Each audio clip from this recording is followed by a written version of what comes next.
Hello everyone! For today's video, andito tayo sa ating area ngayon. Andito tayo sa bukid para maglinis. Kailangan nating putulin ang malalaking kahoy at maliliit para makapagtanim na tayo. Para makapagsimula na tayong magtanim kapag tag-ulan na. So habang mainit pang panahon, lilinisin muna natin ang ating area. Mahirap man, pero kailangan tiisin kasi wala tayong pagpipilian kasi nasa bukid ang ating hanap buhay. So, sa ngayon, ito muna ang ating gagawin. Medyo matagal tayong matapos nito kasi medyo malaki-laki ang area natin ngayon. So, kailangan ang tiyaga, sipag para matapos. So, kailangan araw-araw, hindi man buong araw, pero araw-araw tayong pumupunta sa bukid para maglinis.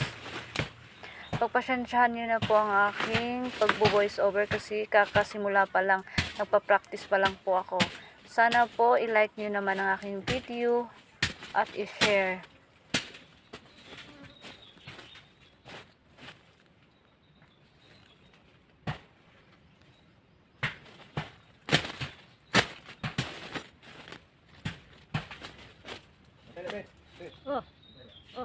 Bakit? Nagpapagod ako doon.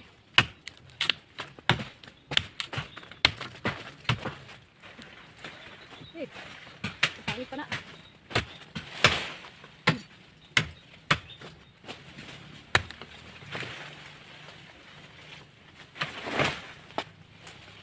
Ito din yung taga, si dahon ini. Makita ni mo tayo dahon yung taga. Oh, Unsa ni? awan. Ini. Ito tayo. Taga na ako isa. Puwag. Unsa din eh? Puwag tayo. Ay kabuang. Ibang ba makita dili oy. Di man marang. Alo man eh. Oh, alam na. Oh, magamit na yung kuan.